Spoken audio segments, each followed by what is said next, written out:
بسم اللہ الرحمن الرحیم سیدنا کریم صلی اللہ علیہ وسلم۔ اسلامک ایکسس ویو کے ناظرین السلام علیکم، امید کرتے ہیں کہ آپ سب لوگ خیر خیریت سے ہوں گے۔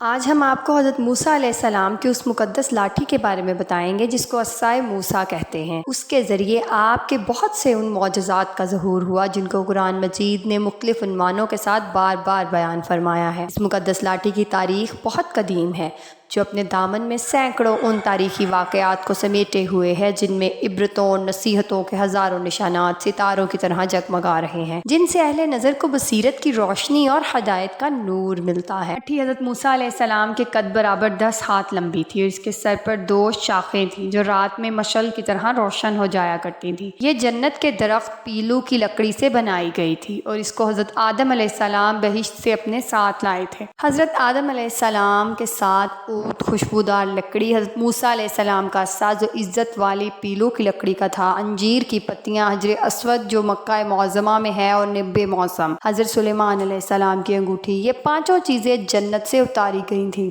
حضرت آدم علیہ السلام کے بعد یہ مقدس عصا حضرات انبیاء اکرام علیہ السلام کو یک بعد دیگرے بطور میراث کے ملتا رہا، یہاں تک کہ حضرت شعیب علیہ السلام کو ملا جو قوم مدین کے نبی تھے۔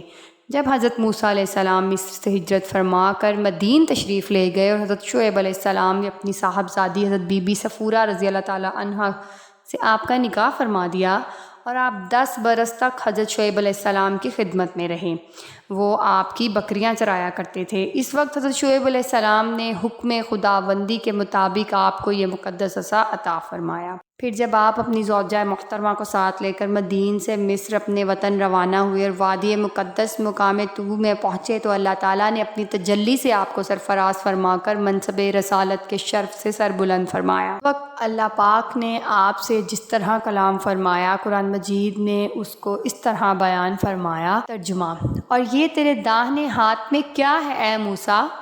عرض کی یہ میرا عصا ہے، میں اس پر تکیہ لگاتا ہوں اور اس سے اپنی بکریوں پر پتے جھاڑتا ہوں اور میرے اس میں اور کام ہے۔ سورہ طٰ 17-18 کا ترجمہ۔ حضرت موسیٰ علیہ السلام اس مقدس لاٹھی سے مذکورہ بالا کام نکالتے رہے، مگر جب آپ فرعون کے دربار میں ہدایت فرمانے کی غرض سے تشریف لے گئے اور اس نے آپ کو جادوگر کہہ کر جھٹلایا تو آپ کے اس عصا کے ذریعے بڑے بڑے معجزات کا ظہور شروع ہو گیا، جس میں سے 3 معجزات کا تذکرہ قرآن مجید نے بار بار فرمایا جو حسب ذیل ہیں۔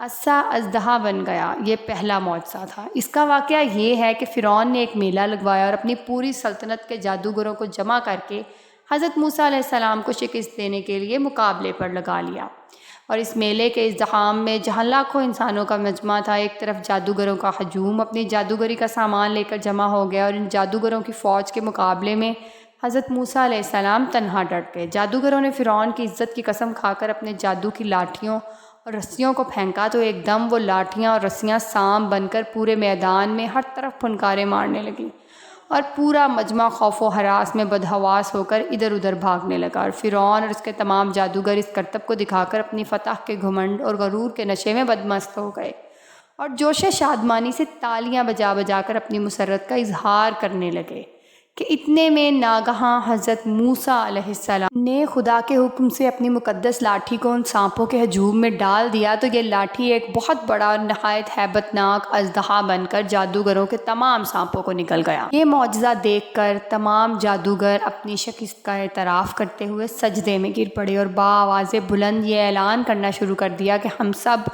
حضرت ہارون اور حضرت موسیٰ علیہ السلام کے رب پر ایمان لائے۔ چنانچہ قرآن مجید نے اس واقعے کا ذکر کرتے ہوئے ارشاد فرمایا۔ ترجمہ: بولے اے موسیٰ یا تو تم ڈالو یا ہم پہلے ڈالیں۔ موسیٰ نے کہا بلکہ تم ہی ڈالو۔ جب ہی ان کی رسیاں اور لاٹھیاں ان کے جادو کے زور سے ان کے خیال میں دوڑتی معلوم ہوئیں تو اپنے جی میں حضرت موسیٰ علیہ السلام نے خوف پایا۔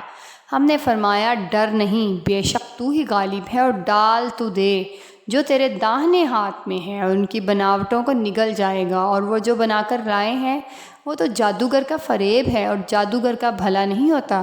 کہیں آئے تو سب جادوگر سجدے میں گرا لیے گئے، بولے ہم اس پر ایمان لائے جو ہارون اور موسیٰ کا رب ہے۔ عصا مارنے سے چشمے جاری ہو گئے۔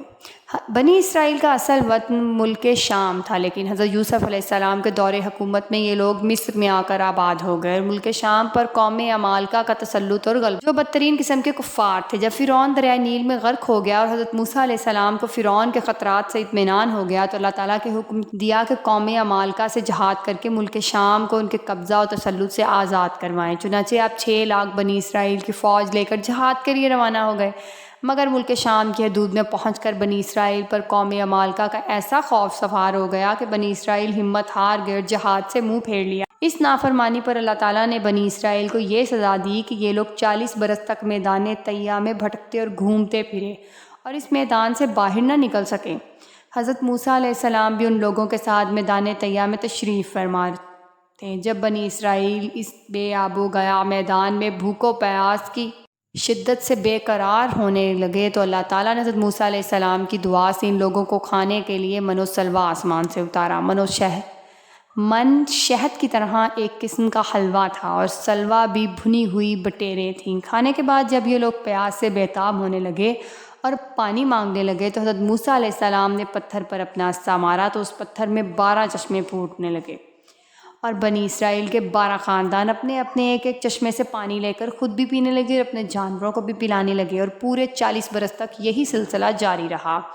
یہ حضرت موسیٰ علیہ السلام کا معجزہ تھا جو عصا اور پتھر کے ذریعے ظہور میں آیا۔ قرآن مجید نے اس واقعے اور معجزے کا بیان کرتے ہوئے ارشاد فرمایا، ترجمہ: اور جب موسیٰ نے اپنی قوم کے لیے پانی مانگا تو ہم نے فرمایا اس پتھر پر اپنا عصا مارو، فوراً اس میں سے 12 چشمے بہہ نکلے۔ ہر گروہ نے اپنا گھاٹ پہچان لیا۔ سورہ بقرہ آیت نمبر 60۔ عصا کی مار سے دریا پھٹ گیا۔ حضرت موسیٰ علیہ السلام ایک مدت دراز تک فرعون کو ہدایت فرماتے رہے اور آیات و معجزات دکھاتے رہے، مگر اس نے حق کو قبول نہیں کیا، بلکہ اور زیادہ اس کی شرارت و سرکشی بڑھتی جا رہی تھی۔ اور بنی اسرائیل نے چونکہ اس کی خدائی کو تسلیم نہیں کیا، اس لیے اس نے ان مومنین کو بہت زیادہ ظلم و ستم کا نشانہ بنایا۔ اور اس دوران میں ایک دم حضرت موسیٰ علیہ السلام پر وحی اتری کہ آپ اپنی قوم بنی اسرائیل کو اپنے ساتھ لے کر رات میں مصر سے ہجرت کر جائیں۔ چنانچہ حضرت موسیٰ علیہ السلام اپنے بنی اسرائیل کو ہمراہ لے کر رات میں مصر روانہ ہو گئے۔ جب فرعون کو پتہ چلا کہ وہ بھی اپنے لشکروں کو ساتھ لے کر بنی اسرائیل کی گرفتاری کے لیے چل پڑا، جب دونوں لشکر ایک دوسرے کے قریب ہو گئے تو بنی اسرائیل فرعون کے خوف سے چیخ پڑے کہ اب تو ہم فرعون کے ہاتھوں گرفتار ہو جائیں گے، اور بنی اسرائیل کی پوزیشن بہت نازک ہو گئی کیونکہ ان کے پیچھے فرعون کا خونخوار لشکر آ رہا تھا اور آگے موجیں مارتا ہوا دریا تھا۔ اسی پریشانی کے عالم میں حضرت موسیٰ علیہ السلام مطمئن تھے اور بنی اسرائیل کو تسلی دے رہے تھے۔ جب دریا کے پاس پہنچ گئے تو اللہ تعالیٰ نے حضرت موسیٰ علیہ السلام کو حکم فرمایا کہ تم اپنی لاٹھی دریا پر مار دو۔ چنانچہ جو ہی آپ نے دریا پر لاٹھی ماری تو فوراً ہی دریا میں 12 سڑکیں بن گئیں اور بنی اسرائیل ان سڑکوں پر چل کر سلامتی کے ساتھ دریا سے پار نکل گئے۔